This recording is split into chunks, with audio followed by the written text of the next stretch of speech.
Thank you. So I'm Juliana Leme from University of São Paulo, Brazil.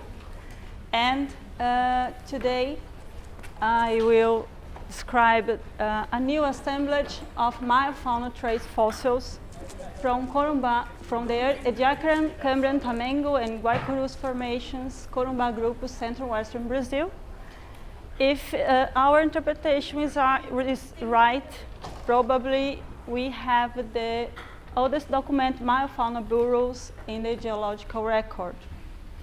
So the Kuruma Group is part of the Paraguay belt, and they are represented by siliciclastic and carbonate rocks. We collect some ash beds for dating in Porto Morrinhos and in Coracal mine. And the trace fossils were collected at Labrador and Lajinha mine in the Corumbá city. The Kuruma Group is represented at the base for some conglomerates of the Cerradinho and Cadios formations. And then we have the Boggiani formations with dolomites and phosphorites, and we can find some stromatolites and vase-shaped microfossils. After that, we have Tamango Formation that is represented by some siltstones and limestones. And in the Tamango Formation, we can find clodinas, corumbella, paraconularia.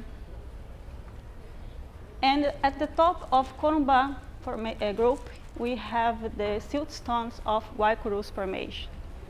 In Kuruma Formation, we can find some algae, that is Eolinia.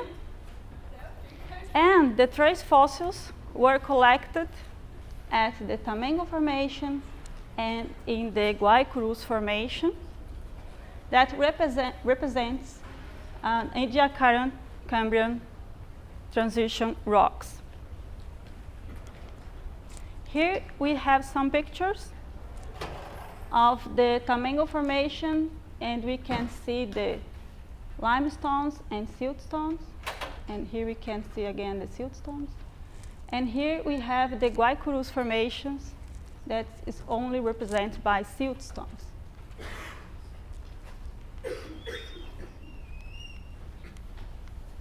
So meiofaunal organisms they have 32 until 1,000 microns in size. They live in sediments since freshwater to deep marine environments. And they have significant contribution to modern bioturbation. We have some animal examples, but especially we have some basal bilaterians like this Xenoturbella, that is a meiofaunal animal. And this Xenoturbella is part of the sister group of the Nifrozoa. Another example of meiofaunal bilaterians, basal bilaterians is the primitive spiralians, that is this kind of animals. And most of them have ciliary gliding locomotion. So meiofaunal burrows is reported from Cambrian to recent, but meiofaunal body fossils are very rare in the fossil record. We have some recent descriptions in China and in Canada.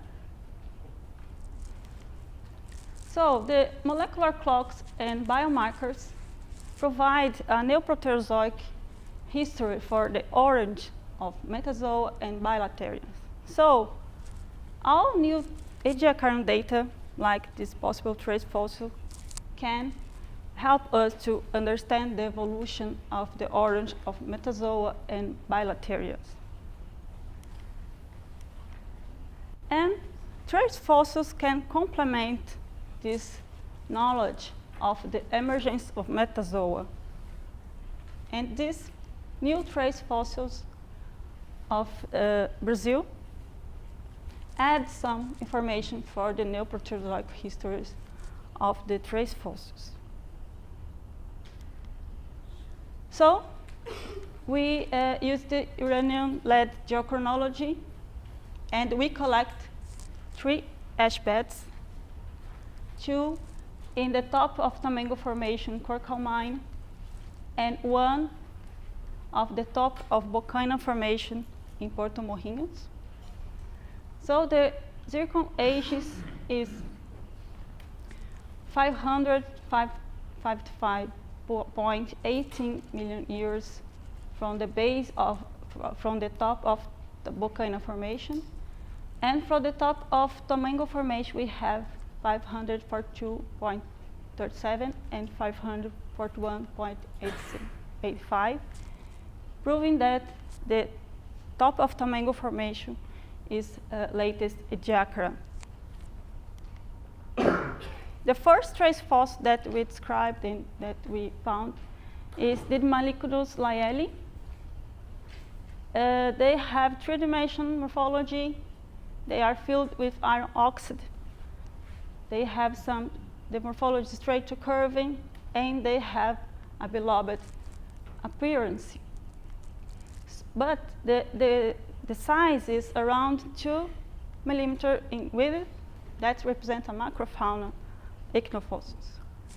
These trace fossils are very common in lower Cambrian sections, and is similar to some late Ediacaran occurrences in South China. But the most common trace fossil that we find in Guaicurus and Tamango Formation is Multina minima. They are very different. They are small, sinuous burrows, poorly organized, filled with iron oxide. And the diameters of the burrows are 45 until 573 microns, and that represents the meiofaunal size. Here we have some CT scanning images, and we can see that the ichnofabric of the Multina minima is very dense. When we saw in a lateral view, we have sub-horizontal burrows, but they are in multi-layered networks. And sometimes we have some burrows that can cut across the sediment, and probably they are interstructural burrowing.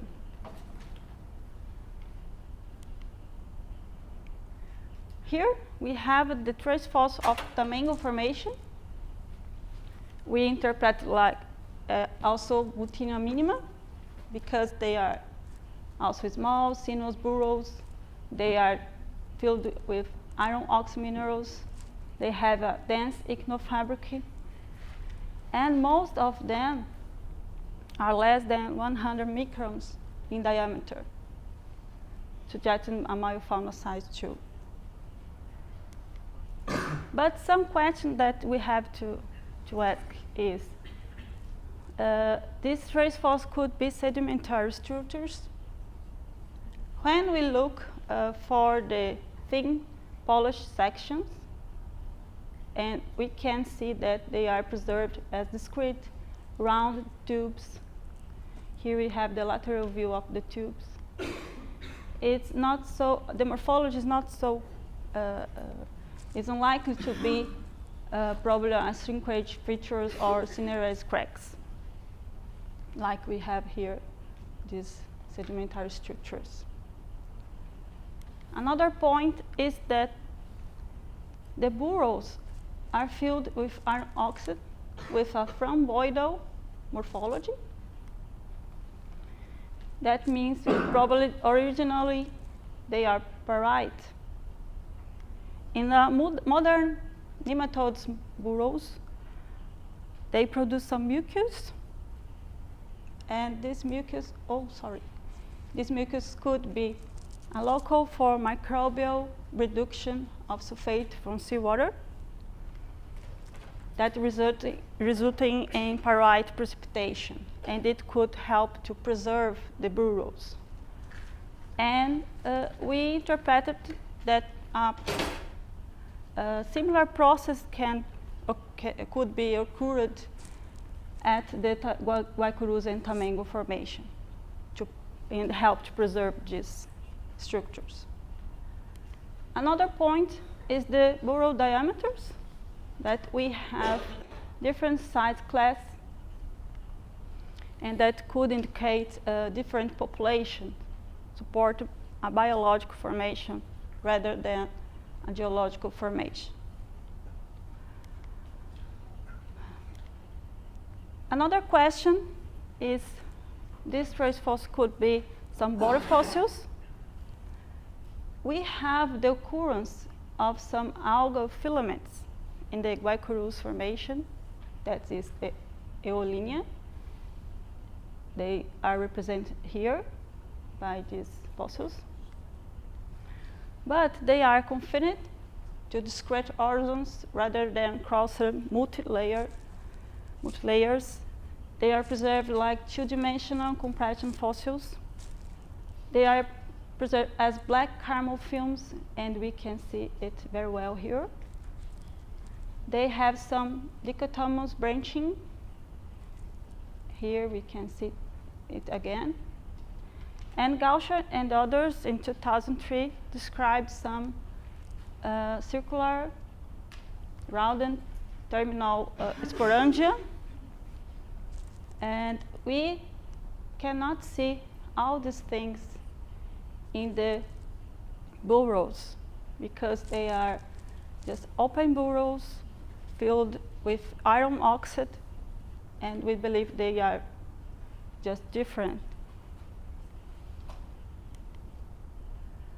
So, if they are really trace fossils, probably a small vermiform trace marker made these burrows, because Mutina minima has a small burrow diameter, circular cross sections, and lack dorsal ventral differentiation. And some options for these vermiform options could be excluded because the larvae has 100 microns in diameter and are pelagic, like some larvae of annelid, mollusks, and nematines. And they are not endobenthic. And someday we have that the smallest modern annelid eggs is around 50 to 70 microns in diameter. And Multinima is at least 45 microns.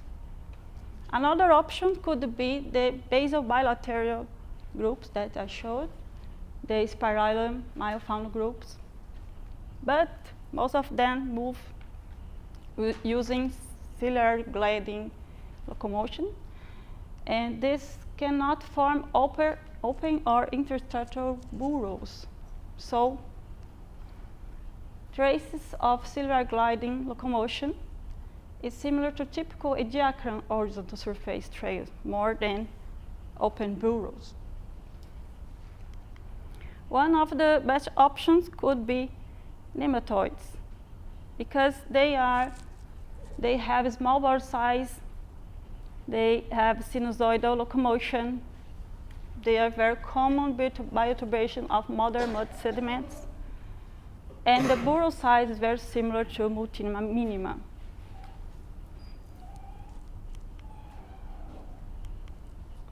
So, the final remarks. The morphology and meiofaunal dimension of Multina is very consistent with a nematode-like trace marker. So if it's right, the Ediacaran occurrence in Tamango Formation provide the age constraint for group Nematoida and the origin of meiofaunal animals. And it's very important for understanding the biological and chemical evolution of marine sedimentary environments. But some alternative interpretation could be that an ancient group of Ecdysozoa could produce these trace fossils, but without a ciliary gliding locomotion. So, finally, the Kuruma Group fossils like Clodinus, Corumbellas, Paraconularia, and now the new trace fossils, is very similar to Ediacaran assemblage in the world. And they are represented just in the Ediacaran-Cambrian boundary.